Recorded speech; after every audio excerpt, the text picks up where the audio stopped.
അപ്പോൾ അനിലേട്ടനാണ് കോട്ടയത്തെ ഇപ്പൊ ഏറ്റവും തിരക്കുള്ള ആള്. എല്ലാ ആളുകളെയും ആ ഒരു മനോഹര കാഴ്ച കൊണ്ട് നടന്ന് കാണിക്കുന്ന അനിലേട്ടനാണ്. അനിലേട്ടൻ പറയുകയും ചെയ്തു, അതായത് 290 പ്രൊഫഷണൽ ഫോട്ടോഗ്രാഫേഴ്സിന്റെ പോസ് പോലും ഞാനിപ്പോ പഠിച്ചു കഴിഞ്ഞു. അതൊക്കെ എനിക്കിപ്പോ ട്രെയിൻ ചെയ്ത് എല്ലാ വരുന്ന ആളുകളെ അത്തരത്തിൽ പോസ് ചെയ്യിപ്പിക്കാൻ പോലും എനിക്ക് അറിയാം എന്നുള്ളത് സന്തോഷമാണിത്. പൈസയ്ക്ക് വേണ്ടിയല്ല, പുള്ളിയുടെ ഒരു എന്താണ് പേഴ്സണൽ സന്തോഷത്തിന്റെ പേരിലാണ് ഇതെല്ലാം ചെയ്യുന്നത്.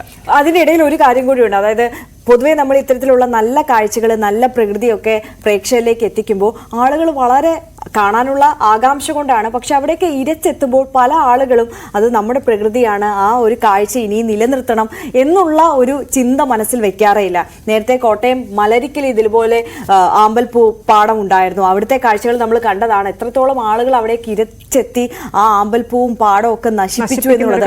പാലക്കാട് കൊല്ലങ്കോട് നമ്മൾ കണ്ടതാണ്. മനോഹരമായ പാടമൊക്കെ പ്ലാസ്റ്റിക് ചവറുകളൊക്കെ കൊണ്ടിട്ട് ആളുകൾ നശിപ്പിച്ചു എന്നുള്ളത്. അപ്പോൾ അതുപോലെ ഒന്നും ചെയ്യാതെ നമുക്ക് പ്രകൃതിയെ കൂടി സംരക്ഷിച്ചുകൊണ്ട് ആ ഒരു ഭംഗി നിലനിർത്തിക്കൊണ്ട് ഇത്തരത്തിലുള്ള നല്ല കാഴ്ചകളൊക്കെ ആസ്വദിക്കാൻ കൂടി ആളുകൾ ശ്രദ്ധിക്കണം എന്നുള്ള ഒരു കാര്യം കൂടി ഇവിടെ ഓർമ്മിപ്പിക്കുകയാണ്. അപ്പോൾ നമ്മൾ ഈ ഞായറാഴ്ചയായിട്ട് ഇനി ഗുരുവായൂരിലേക്ക് പോവുകയാണല്ലേ? ശരിക്കും ഗുരുവായൂർ ക്ഷേത്രത്തിൽ ഇല്ലം നിറ നടന്നിരിക്കുന്നു. രാവിലെ 6:18 7:45 ഇടയിലായിരുന്നു മുഹൂർത്തം.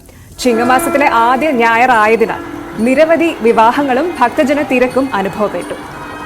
വിവരങ്ങളുമായി രാജു ഗുരുവായൂരാണ് നമുക്കൊപ്പം ചേരുന്നത്. Raju, good morning. എങ്ങനെയാണ് അവിടുത്തെ ചടങ്ങുകൾ നടക്കുന്നത്?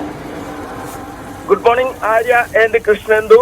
പുണ്യപുരാതനമായ കാലം മുതൽ നാടിനും വീടിനും സമൃദ്ധിയും ഐശ്വര്യവും ഉണ്ടാവാൻ ആദ്യ കൊയ്ത്തിന്റെ നെല്ല് ഗുരുവായൂരപ്പനെ സമർപ്പിക്കുന്ന ചടങ്ങാണ് ഇല്ലനിറ.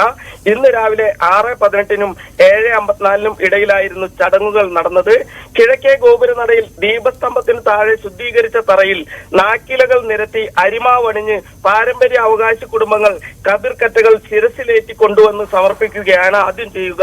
പിന്നീട് ശംഖ് വിളിച്ച് തീർത്ഥം തെളിച്ച് നിറയോ നിറ എന്ന മന്ത്രവുമായി കീഴ്ശാന്തിമാർ കതിർക്കറ്റകൾ ശിരസിലേറ്റി നാലമ്പലത്തിലേക്ക് എഴുന്നള്ളിക്കും. നമസ്കാര മണ്ഡപത്തിലായിരുന്നു ഇത്രയും കാലം പൂജിച്ചിരുന്നത്. എന്നാൽ ഇക്കുറി കൊടിമരത്തിന്റെ ചുവട്ടിലാണ് പൂജ നടക്കുക എന്ന് ദേവസ്വം നേരത്തെ തന്നെ തീരുമാനിച്ചിരുന്നു. ഇത് തടയണമെന്ന് ആവശ്യപ്പെട്ടുകൊണ്ട് ചേനാസ് മനയിലെ, അതായത് തന്ത്രി കുടുംബമാണ് ചേനാസ് മന, ചേനാസ് മനയിലെ ചില കുടുംബാംഗങ്ങൾ ഹൈക്കോടതിയെ സമീപിച്ചിരുന്നു. എന്നാൽ ഹർജിയിൽ ഹൈക്കോടതി ഇടപെട്ടില്ല. ഇതേ തുടർന്ന് കൊടിമരച്ചുവട്ടിൽ തന്നെ കതിർക്കറ്റകൾ പൂജിക്കാനുള്ള കളമൊരുങ്ങുകയായിരുന്നു. ഇതോടെ മഹാലക്ഷ്മി പൂജ ഭക്തർക്ക് കാണാനും കാത്തു നിന്നുള്ള കാലതാമസം ഒഴിവാക്കുവാനും സാധിച്ചു എന്നുള്ളതാണ് അധികൃതർ വിലയിരുത്തുന്നത്. പൂജിച്ച കതിർക്കറ്റകൾ പിന്നീട് ഭക്തർക്കും സ്ഥാപനങ്ങൾക്കും പ്രസാദമായി നൽകും. ഇത് അടുത്ത വർഷം വരെ സൂക്ഷിച്ചാൽ ഐശ്വര്യവും സമൃദ്ധിയും ഉണ്ടാകും എന്നാണ് വിശ്വാസം. ഇല്ലനിറയുടെ തുടർച്ചയായി ഈ മാസം 28-ന് തൃപ്പുത്തരി നടക്കും. പുന്നെല്ലിന്റെ പായസവും അപ്പവും ഗുരുവായൂരപ്പനെ നിവേദിക്കുന്ന ചടങ്ങാണിത്. ഇതും ഭക്തർക്ക് അന്നേ ദിവസം തന്നെ പ്രസാദമായി വിതരണം നടത്തും. കൂടാതെ ചിങ്ങമാസത്തിലെ ആദ്യ ഞായർ ദിവസമായതിനാൽ ക്ഷേത്രത്തിൽ നിരവധി വിവാഹങ്ങളാണ് ഇന്ന് നടക്കുന്നത്. അതുകൊണ്ട് തന്നെ വലിയ തിരക്കാണ് ഇപ്പോൾ ക്ഷേത്രാങ്കണത്തിൽ അനുഭവപ്പെടുന്നത്. തിരക്ക് നിയന്ത്രിക്കാനായി പോലീസും ദേവസ്വം സെക്യൂരിറ്റി വിഭാഗവും എല്ലാ മുന്നൊരുക്കങ്ങളും ഇവിടെ നടത്തിയിട്ടുണ്ട്. ആര്യ, രാജു, വലിയ തിരക്കാണല്ലേ അവിടെ? എത്ര മണിക്കൂർ ഒന്ന് ക്യൂ നിന്നാലാണ് ദർശനം കിട്ടുക ഇന്ന്? തീർച്ചയായും ഇന്ന് അതീവ തിരക്കും അതുപോലെ തന്നെ നിരവധി വിവാഹങ്ങളാണ് ക്ഷേത്രത്തിൽ നടക്കുന്നത്. അതുകൊണ്ട് തന്നെ ഈ പല മുന്നൊരുക്കങ്ങളും ദേവസ്വം ഏർപ്പാടാക്കിയിട്ടുണ്ട്.